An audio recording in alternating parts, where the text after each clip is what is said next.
검색할 때마다 내 얼굴이 뜬다고요. 어떤 도시 이름만 검색해도 자동으로 재생되는 영상이 있습니다. 12년 전 미국 재벌이 그 도시를 조롱하던 바로 그 장면이죠. 조회수는 벌써 900만을 넘어섰고 댓글창엔 잘난 척하더니 꼴 좋다, 무릎 꿇고 사과는 언제 해? 라는 조롱들이 끝없이 달리고 있습니다. 매일 밤 그는 이 영상을 보며 책상을 내리쳤어요. 내가 왜 그때 그런 말을 했을까? 그가 그토록 실패할 것이라던 그 프로젝트는 지금 어떻게 되었을까요? 도대체 대한민국이 2년 6개월 만에 무슨 마법을 부렸길래 오만한 재벌이 결국 무릎을 꿇었을까요? 그 통쾌한 진실을 지금 공개합니다. 저는 전 세계에 망신당한 남자입니다. 안녕하세요. 제임스 록펠러입니다. 청계천 관련 뉴스가 나올 때마다 제 12년 전 인터뷰 영상이 연관 동영상으로 자동 재생됩니다. 한국을 비웃던 멍청한 미국 재벌 1인으로 말이죠. 유튜브 댓글창은 제 무지를 조롱하는 글들로 가득하고 제 얼굴은 역대급 오판 사례의 상징이 되었어요. 이제는 이 모든 게 제가 받아야 할 업보라고 받아들입니다. 궁금하세요? 그때를 생각하니 얼굴이 갑자기 후끈거리기 시작하지만 이야기를 시작해보죠. 2003년 가을쯤이었을 겁니다. 저는 뉴욕 월스트리트에서 300억 달러를 굴리는 부동산 황제였습니다. 52년 인생 동안 단 한 번도 투자 판단을 틀린 적이 없었죠. 그 자신감으로 CNBC 글로벌 경제뉴스 생방송에 출연했어요. 전 세계 수천만 명이 시청하는 메인 프로그램이었습니다. 앵커가 물었습니다. 록펠러 회장님, 서울시가 도심 고가도로를 철거하고 청계천을 복원한다는데 투자자 관점에서 어떻게 보십니까? 저는 카메라를 똑바로 쳐다보며 단호하게 말했어요. 한마디로 경제적 자살입니다. 508km 황금 땅에 물길을 만든다는 건 정신 나간 짓이죠. 한국인들이 단체로 더위를 먹은 게 분명합니다. 앵커가 다시 물었습니다. 하지만 환경적, 문화적 가치는 있지 않을까요? 저는 손을 저으며 비웃었어요. 40년 동안 콘크리트 밑에 묻혀있던 하천에 무슨 생명체가 살겠습니까? 거대한 배수로만 남을 겁니다. 그리고 주변 부동산은 당연히 폭락하겠죠. 이건 감정에 젖은 낭만적인 정치쇼일 뿐입니다. 제 목소리는 점점 커졌어요. 저는 카메라 너머 전 세계를 향해 외쳤습니다. 제 전 재산을 걸어도 좋습니다. 만약 제가 틀렸다면 서울 가서 무릎 꿇고 사과하죠. 하지만 그럴 일은 절대 없을 겁니다. 왜냐하면 땅은 거짓말하지 않거든요. 그 작은 나라는 곧 후회하게 될 겁니다. 스튜디오에서 박수가 터져 나왔어요. 방송 직후 월스트리트 동료들이 제게 찬사를 보냈습니다. 역시 록펠러야. 냉철한 분석이었어. 저는 우쭐했죠. 그날 밤 펜트하우스에서 위스키를 마시며 허드슨 강을 내려다봤어요. 창밖 뉴욕의 마천루들이 반짝이고 있었습니다. 이게 진짜 도시죠? 높은 빌딩, 넓은 도로, 끊임없는 자동차들. 한국 같은 작은 나라가 감히 도시 개발을 논하다니 웃기는 일이었어요. 하지만 저는 정말 몰랐습니다. 그 인터뷰가 유튜브에 영구 보존되어 12년 뒤 제 인생 최대의 치욕이 될 줄은요. 제가 전 재산을 걸었던 그 확신이 완벽하게 틀렸다는 게 전 세계에 증명될 줄은 꿈에도 몰랐습니다. 그리고 제가 비웃던 그 작은 나라, 사람들이 2년 6개월 만에 불가능을 가능으로 만들어낼 줄은 상상도 못했어요. 지금 이 순간에도 누군가는 인터넷에서 제 인터뷰를 보며 웃고 있을 겁니다. 댓글창에는 이런 글들이 가득하죠. 이 사람 지금 어디 있나요? 무릎 꿇고 사과했나요? 전 재산 날렸겠네요. 대한민국 만세. 저는 그 모든 조롱을 받아들입니다. 왜냐하면 제가 틀렸으니까요. 완벽하게, 철저하게, 부끄럽게 틀렸습니다. 이제 그 이야기를 시작하겠습니다. 오만한 미국 재벌이 어떻게 대한민국 앞에서 무릎을 꿇게 되었는지 말이에요. 그 인터뷰가 나간 뒤 며칠 동안 저는 꽤 기분이 좋았습니다. 청계천을 향해 쏟아낸 독설 덕분에 월스트리트에서 제 위상이 더욱 확고해졌거든요. 저는 확신했어요. 나는 틀리지 않는다. 그런데 며칠 뒤 우연히 CNN에서 청계천 공사 현장 생중계를 봤습니다. 거대한 굴착기들이 고가도로를 깨부수고 있었어요. 저는 소파에 기대어 위스키를 마시며 코웃음을 쳤죠. 그래, 이제 어떻게 망가지는지 구경해보자. 하지만 곧바로 이어진 시민 인터뷰가 제 비웃음을 멈추게 했습니다. 60대 할머니가 공사장 앞에서 환하게 웃고 계셨거든요. 기자가 물었어요. 교통이 마비될 텐데 걱정 안 되세요. 할머니는 손을 흔들며 말했습니다. 아이고, 조금 불편하면 어때요? 우리 손주들한테 맑은 물 보여줄 수 있다는데 생각만 해도 가슴이 뛰네요. 저는 잔을 든 차에 멈칫했습니다. 가슴이 뛴다고요? 뉴욕이었다면 당장 시위가 벌어졌을 겁니다. 다음 장면의 대학생은 더 당황스러웠어요. 땀을 뻘뻘 흘리며 자원봉사를 하고 있더군요. 기자가 힘들지 않냐고 묻자 그는 눈을 반짝이며 대답했습니다. 저는 여기서 태어나 자랐어요. 평생 저 시커먼 고가도로만 봤죠. 제 청춘을 바쳐서라도 이 물길은 꼭 보고 싶습니다. 그 눈빛에는 계산이 아니라 뜨거운 확신이 있었습니다. 현장 반장은 한겨울 바람 속에서 말했어요. 한강의 기적을 만든 우리가 이 정도도 못하겠습니까? 목소리는 떨렸지만 눈빛만은 단단했습니다. 그날부터 저는 이상하게 청계천 소식을 찾아보게 됐어요. 처음엔 실패 사례를 기록한다는 핑계였지만 솔직히 궁금했습니다. 저 확신에 찬 사람들이 정말 어디까지 갈 수 있을까? 1년이 지나고 2년이 지나도 그들의 열정은 식지 않았어요. 한국 시민들의 이런 뜨거운 진심을 처음 발견했을 때 저는 생전 처음으로 위기의식을 느꼈습니다. 어쩌면, 정말 어쩌면 한국 시민들이라면 제 예상을 완전히 뒤집을 수도 있겠다는 불안한 생각이 스쳤거든요. 어느 날은 폭우로 공사가 중단될 뻔했다는 뉴스를 봤습니다. 저는 속으로 쾌재를 불렀죠. 그래, 이제야 현실을 마주하게 됐군. 하지만 다음 날 화면은 또 저를 당황하게 만들었어요. 밤새 시민들이 나와서 물을 퍼내고 진흙을 치우고 있었거든요. 제가 평생 믿어온 계산으로는 설명할 수 없는 광경이었습니다. 도대체 무엇이 저들을 저토록 미치게 만드는 걸까? 그 순간 처음으로 의문이 들었어요. 혹시 내가 뭔가 놓치고 있는 건 아닐까? 그리고 드디어 2005년 10월 청계천 복원공사가 완공됐다는 소식이 들려왔습니다. 단 2년 6개월 만이었어요.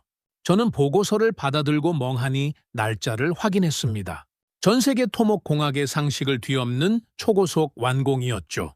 하지만 진짜 충격은 숫자가 아니라 그날 화면 속 서울 시민들의 환호하는 얼굴에서 시작됐습니다. 완공식을 보며 저는 고개를 저었어요. 아니야, 10년만 기다려봐. 결국 실패할 거야. 그런데 10년이 흘렀습니다.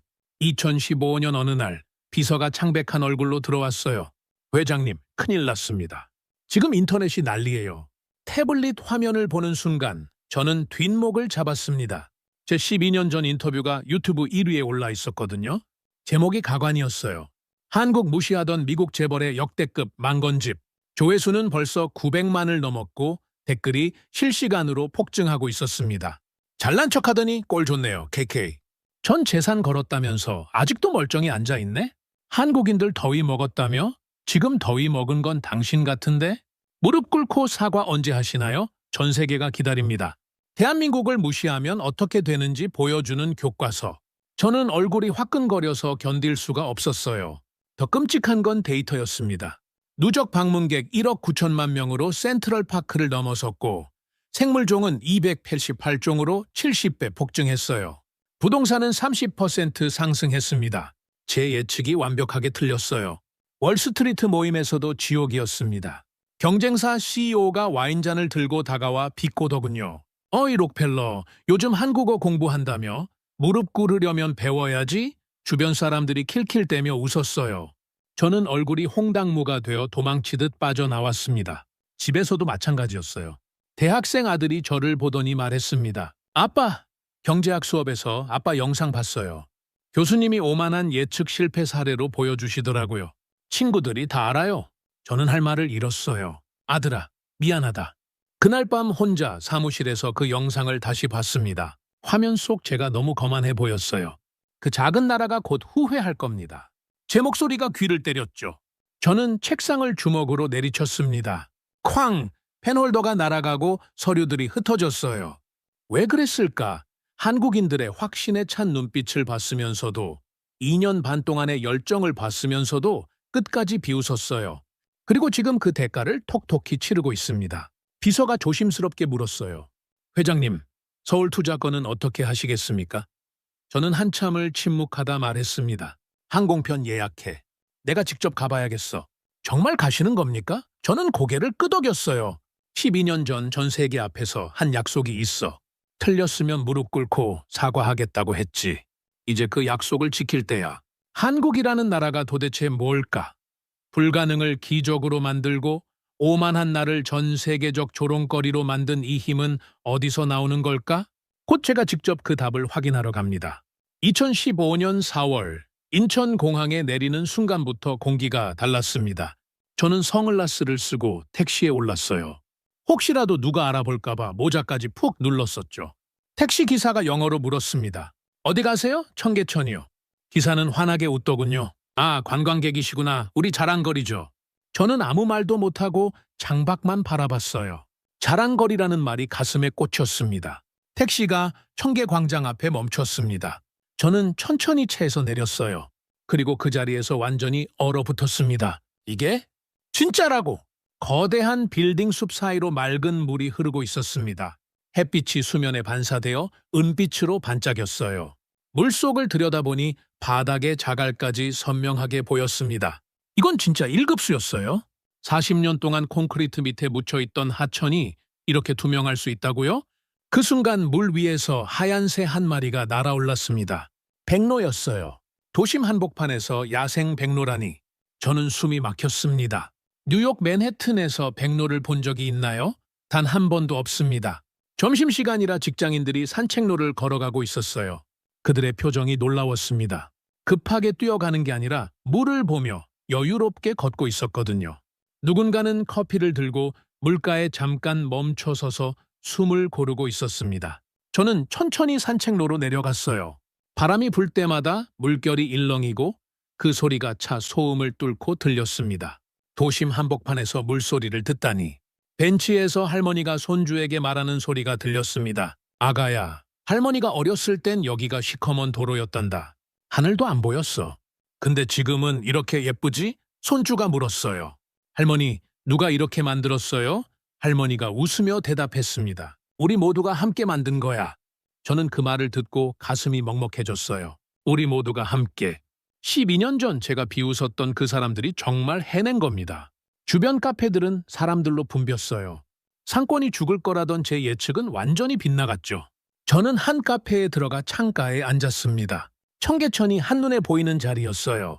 커피를 마시며 바라본 풍경은 평화로웠습니다. 물 위로 벚꽃잎이 떨어지고 아이들이 물고기를 보며 손뼉을 치고 연인들이 손을 잡고 걷고 있었어요. 이게 제가 경제적 자살이라고 단언했던 프로젝트의 결과였습니다. 저는 스마트폰을 꺼내 제 12년 전 인터뷰를 다시 봤어요. 그 작은 나라는 곧 후회하게 될 겁니다. 화면 속 제 목소리가 귀를 때렸습니다. 저는 폰을 내려놓고 창밖을 바라봤어요. 후회한 건 한국이 아니라 바로 나였습니다. 제가 완전히 철저하게 부끄럽게 틀렸어요. 카페에서 나와 저는 청계천을 따라 천천히 걸었습니다. 걸으면 걸을수록 제 확신이 산산조각 나는 느낌이었어요. 그런데 더 놀라운 건 여기저기서 들리는 외국어들이었습니다. 마치 유엔 본부에 온 것 같았어요. 제 옆을 지나가던 서양인 커플이 감탄사를 연발하고 있었습니다. 와, 믿을 수가 없어. 도심 한복판에 이런 강이 있다니. 남자가 셔터를 누르며 말했죠. 뉴욕 센트럴 파크보다 훨씬 깨끗해. 여자가 맞장 굳혔습니다. 런던도 이렇게 해야 하는데 우리는 왜 못하지? 저는 귀를 의심했습니다. 뉴욕과 런던을 부러워하던 제가 지금은 그 도시 사람들이 서울을 부러워하는 걸 듣고 있었어요. 조금 더 간이 정장을 입은 일본인 무리가 수첩에 뭔가를 열심히 적고 있었습니다. 도쿄 도시재생 연구단이라는 명찰이 보였어요. 리더로 보이는 중년 남성이 한숨을 쉬며 말했습니다. 분하지만 인정할 수밖에 없군요. 도쿄는 니혼바시 고가도로 철거를 30년째 논의만 하는데 서울은 2년 6개월 만에 해냈습니다. 저는 망치로 머리를 맞은 것 같았습니다. 까다롭기로 소문난 일본 전문가들조차 한국의 추진력을 인정하고 있었거든요. 부동산 중개소 앞을 지나며 매물 가격을 확인했어요. 청계천 인근 상가 10년 전 대비 35% 상승. 제가 폭락할 거라고 장담했던 바로 그 부동산이요. 식당 사장에게 물어보니 예전엔 고가도로 밑이라 손님이 없었는데 지금은 줄을 선다고 하더군요.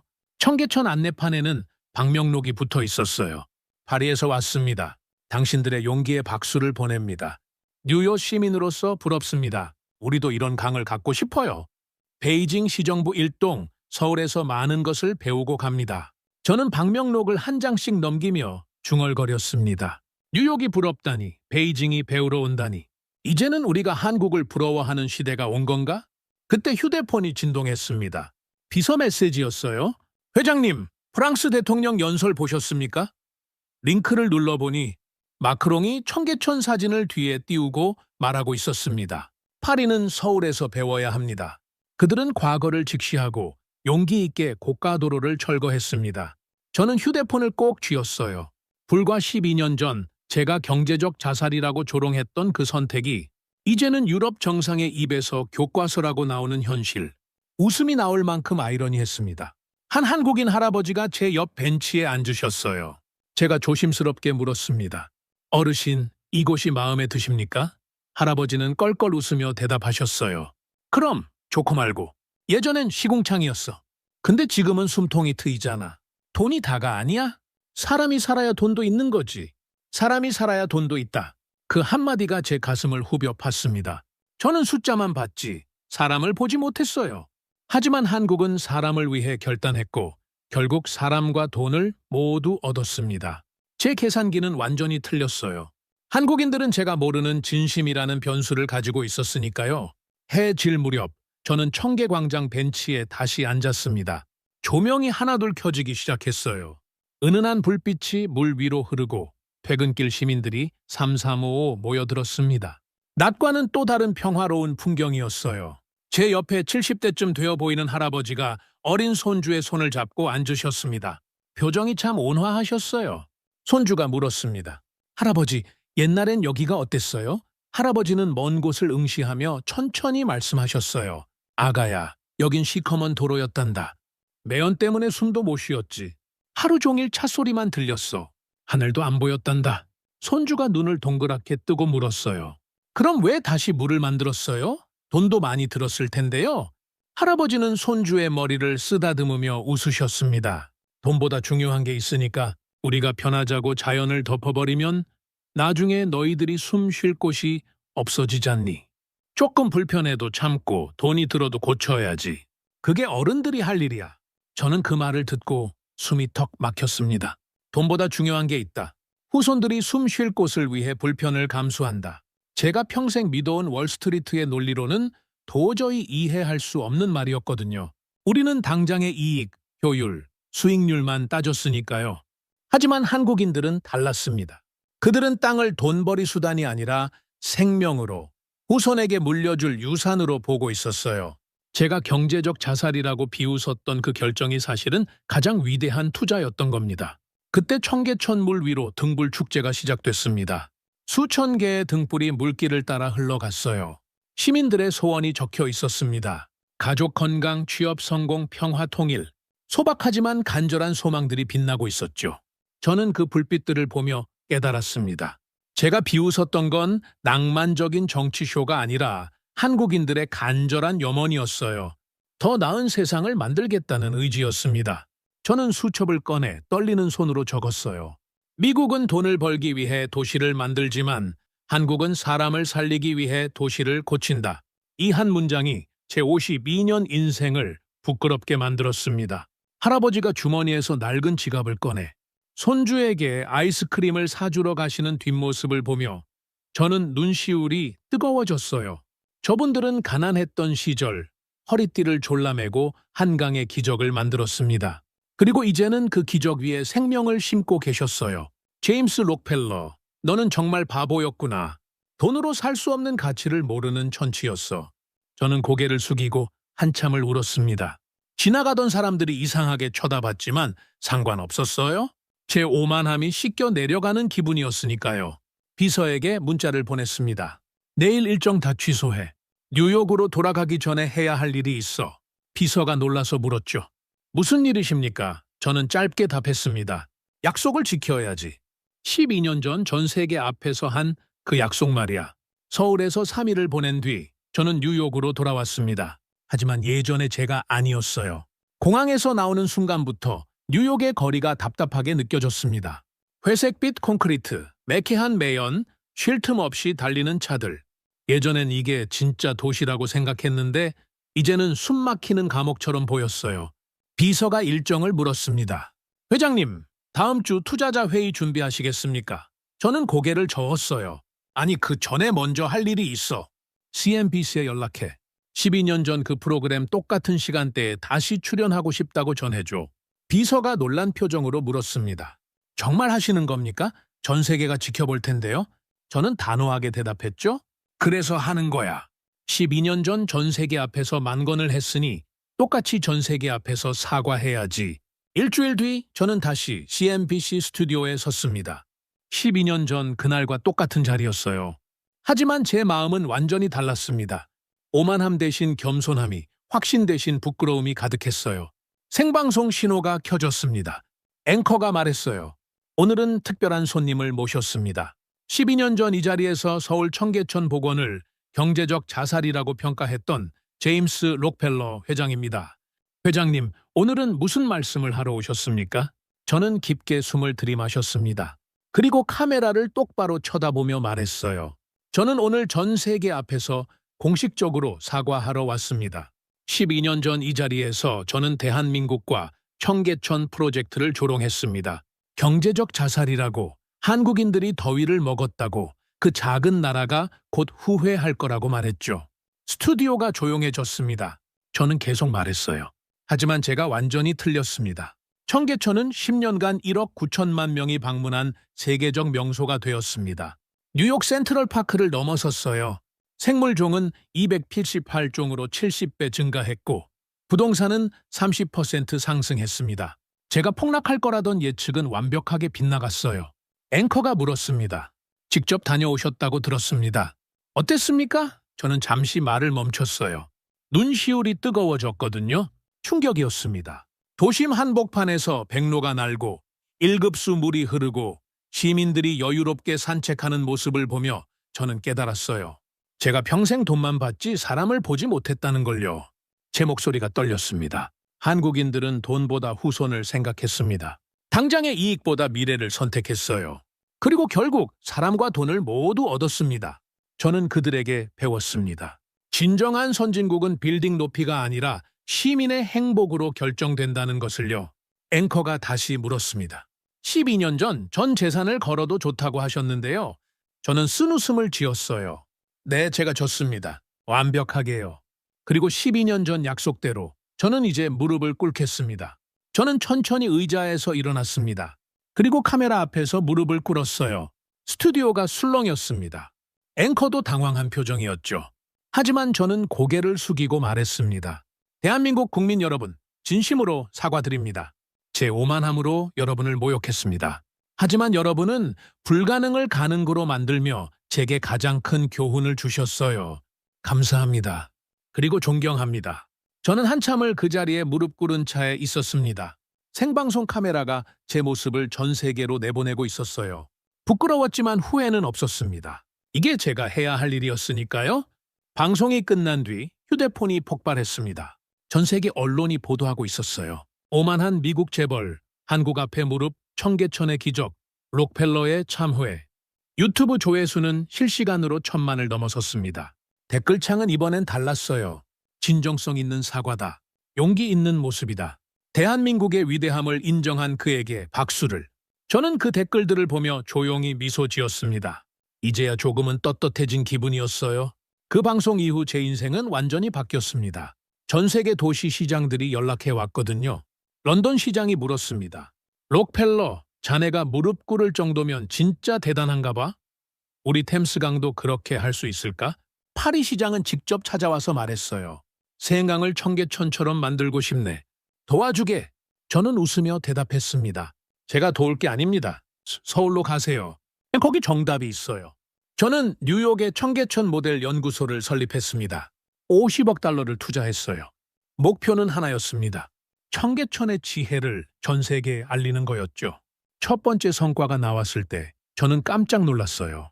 베를린이 동서독 분단의 상징이던 고가도로를 철거하고 공원을 만들겠다고 발표한 겁니다. 도쿄는 30년간 미뤄왔던 니혼바시 고가도로 철거를 결정했어요. 중국 베이징은 아예 청계천 설계팀을 초청해서 자문을 받았습니다. 2026년 현재 전 세계 120개 도시가 청계천 모델을 도입했어요. 가장 감동적인 순간은 작년이었습니다. 국제도시재생 포럼에서 기조연설을 했는데 50개국 대표들이 모여 있었어요. 저는 이렇게 말했습니다. 한국인들에게는 특별한 힘이 있습니다. 위기가 오면 뭉치고 불가능 앞에서 굴복하지 않는 정신이죠. IMF 때 금반지 모으기로 나라를 구했고 청계천으로 세계의 교과서를 만들었습니다. 정중석에서 기립박수가 쏟아졌어요. 한 독일 시장이 외쳤습니다. 우리도 한국처럼 하겠습니다. 그 순간 저는 가슴이 벅차올랐어요. 지금도 매년 서울을 방문합니다. 청계천을 걸으며 생각해요. 12년 전 제가 비웃었던 그 작은 나라가 이제는 전 세계의 스승이 되었구나. 할머니가 손주에게 들려주던 그 말이 계속 귀에 맴돕니다. 돈보다 중요한 게 있으니까. 제 사무실 벽에는 태극기와 함께 청계천 사진이 걸려 있어요. 직원들이 물어봅니다. 왜 한국 국기를 거시나요? 저는 웃으며 대답해요. 내 인생의 스승이니까. 겸손을 가르쳐준 나라니까. 가끔 유튜브 댓글을 봅니다. 한국 분들이 남긴 글이 있어요. 용기 있는 사과 감사합니다. 언제든 다시 오세요. 저는 그 글들을 보며 눈시울이 뜨거워집니다. 대한민국 국민 여러분, 당신들은 정말 위대합니다.